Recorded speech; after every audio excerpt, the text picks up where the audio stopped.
Hello, ladies and gentlemen. It's D-Man the Great here, and I have a wrestling video for you guys today because I did enjoy wrestling with John Cena and Randy Orton and them last month, and I wanted to sort of come here now because we're in a very interesting spot here. So as you can see, I have Jey Uso here. That's not Jay, but it's Jimmy Uso is coming to the ring right now. Jey was on the thing, but I'm here because you've seen the title. You know what I'm talking about. I'm here to talk about Jey Uso, and because he just lost the World Heavyweight Championship on Monday after 51 days reigning with the belt, and as someone who was in the building when he won the Royal Rumble, I feel like we should sort of discuss maybe what comes from this now because him being a world heavyweight champion puts him in an esteemed class of wrestling history, right? He's one of the first five to win the new world championship that was created in 2023. So the man Gunther just beat him for the belt again, and it appears that it's I guess to kickstart a feud with Goldberg. And that to me is kind of like, do we really need the belt involved? Why does the belt always have to be involved when it comes to Goldberg, right? And they sort of set up the feud in the championship run because the thing is he really only held the belt for a month, and even though it was 51 days, it was pretty much just a month, and it's very conflicting because they're Jey Uso.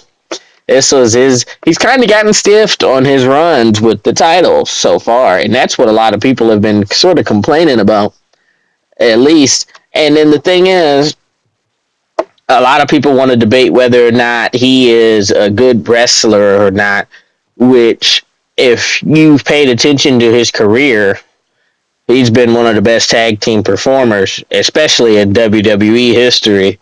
He's one of the best ever in WWE.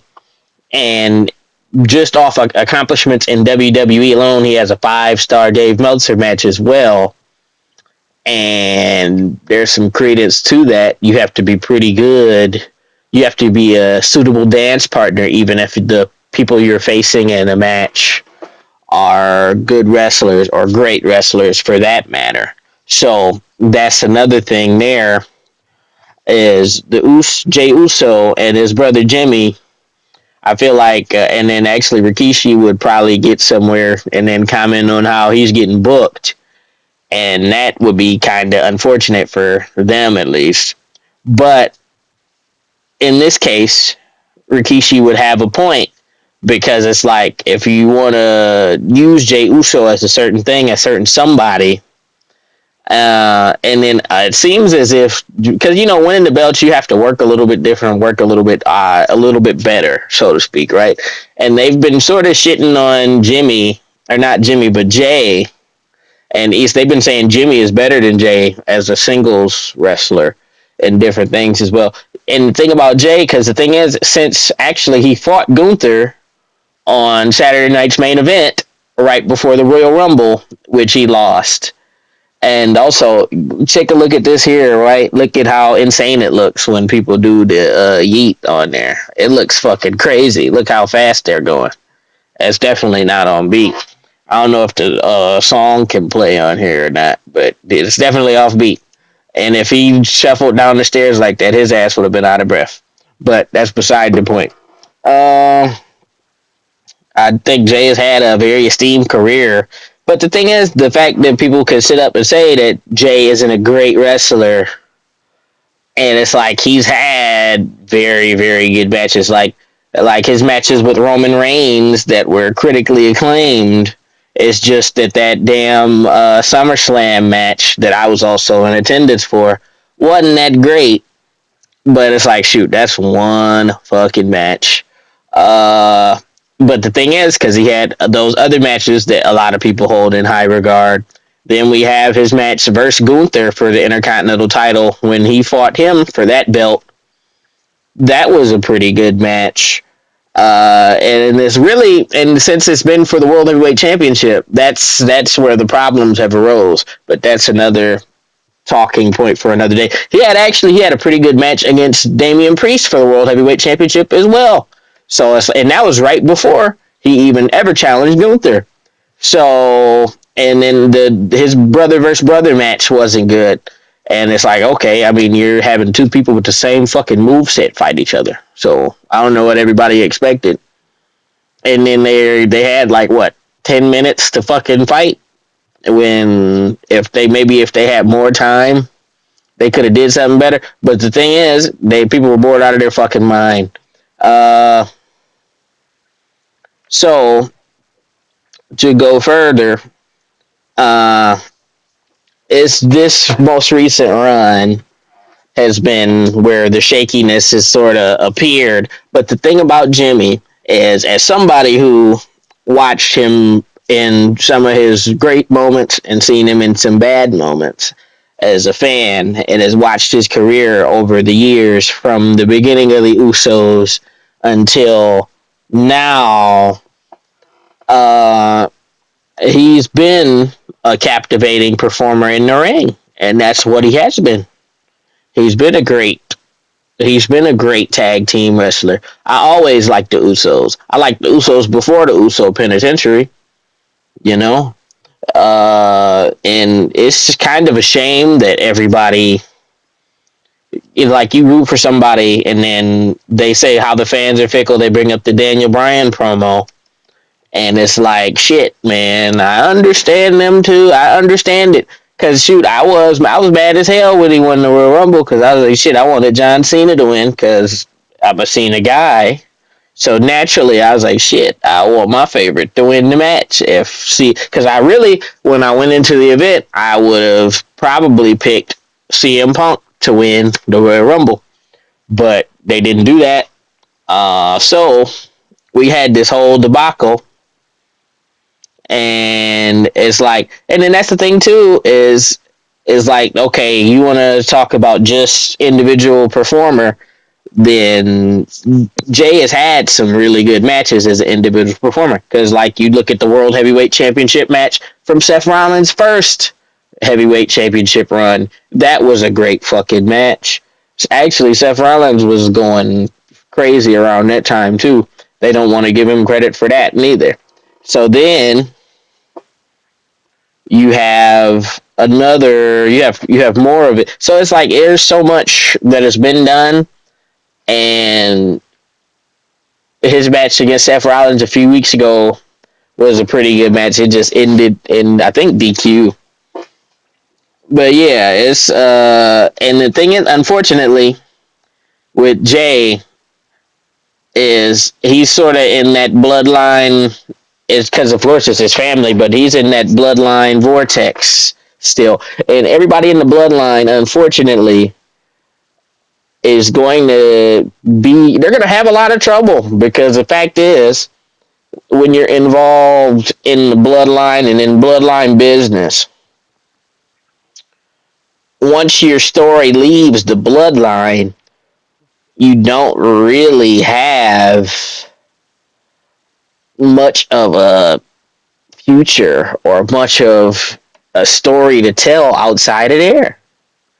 And I hate to be that guy to say that, but the truth of the matter is the truth of the matter. Once a bloodline member or an individual related to the bloodline leaves the bloodline story, and this is similar because I'm going to point you to another World Heavyweight Champion as well here in a sec. But actually, we could look at the man that's about to walk to the ring, Gunther, as well. If you look at every World Heavyweight Champion, besides, hell, even Seth Rollins, the only guy that doesn't have bloodline shit attached to his heavyweight championship run is Damian Priest, but Damian Priest had the second best thing, and he had the Judgment Day Vortex, where he and Rhea Ripley, when they were the Terror Twins, and they were a tag team, and were fighting against Liv and Dom, and when they finally got off of them, Damian Priest was over and like motherfucking Rover and all of that shit that they like to say, and he got the boot. So now his heat has worn off because they put him in that feud with Drew McIntyre. Now all his heat is gone. All of Drew McIntyre heat is gone. So now, and then that's the now. I guess it's kind of become a Triple H booking video at the end of it. But just looking at that shit in and of itself, we are in a very nasty predicament. So, with that being said, with the Usos being the Usos, and it's like, does Jay get another run? I don't know. I can't for sure say that because that's the answer to the question that I'm asking here, right? Is if they're gonna reunite the Usos, I was like, damn, I thought that Jimmy might could have got a shot at something. You ain't like you about to let Jay get a bunch of solo love, a bunch of solo touch, but shit, Jimmy couldn't have got. He couldn't have. And then that's the thing is like transitional champion or not, you telling me Jimmy couldn't have got one look at that damn U.S. belt or some type of solo? He couldn't have got the speed championship, man. But that's beside the point. So it's like we did all this with Jay and then gave him the accolades. Okay, one-time world champ, one-time intercontinental champ, and then and then we're gonna ignore that he was a world champion and associated to the bloodline and all of that stuff because that was sort of. And then the whole thing, I guess, because tribal combat would have technically been, or what was that? It wasn't tribal combat. It was tribal combat. It was what was before bloodline rules because they made it bloodline rules later. So tribal combat they had, and tribal combat. Even you look at Solo. Solo has suffered significantly because now they were the bloodline and then they weren't the bloodline. It's just and it's like that makes okay. So now they're the bloodline and they're not the bloodline. And then now, whatchamacallit, Jacob, Solo was talking shit to Jeff Cobb about Jacob, and then now Jacob turned on Solo, and then they might have Hikuleo come out on SmackDown as a part of the faction now. And it's like, where are the Tongans at? Where's Tama Tonga? Where the fuck is he? Now, I know Tongaloa tore his bicep, so he's still going to be gone. But that's been a minute now. That's been 7-8 months, so he should be on the way back himself. So the Tongans should be back by now. And even, so we could have a 4-man bloodline, 5-man bloodline again, because the Tongans haven't turned on Solo. It was just Jacob. So we still have the Tongans and then potentially Hikuleo. So it's 5 dudes there. I guess what is 4 dudes there now? See, we have Solo, the Tongans, so that's 3, and Hikuleo, and then we got Jeff Cobb, so that's 5 guys that are going to be feuding with Jacob unless they're going to have the Tongans be on Jacob's side, which would make sense, I guess. Maybe. So the thing about the Bloodline Vortex is their careers and their runs in WWE are all tied to being in the Bloodline. If they're not in the Bloodline, they're doing nothing and they mean nothing. And I hate to say that about an individual, like, and because truth is, Tongaloa, he not gonna do nothing, even if he has the memeable. He's the memeable guy. They call him the GOAT, like you call a few people that's not the GOAT. He's Brian Scalabrine at the moment, to tie back into basketball. But so he's Brian Scalabrine at the moment, and him being Brian Scalabrine, what do you do with him? So, and then and then this is my conundrum. I just pointed, Seth Rollins, he had fucked his knee up and then got put in the bloodline shit so he could lose till he lost his belt. Then we had whatchamacallit, Drew McIntyre. Drew McIntyre, whose character has been spiraling in his character's mental state due to his issues and the situation with the bloodline. He turned heel, and then he had his big beef with CM Punk. And then, so it's like everybody in the bloodline is caught in that bloodline vortex, and they mean nothing outside of the bloodline. What is your story outside of the bloodline? And then that's the thing, too, with Roman Reigns.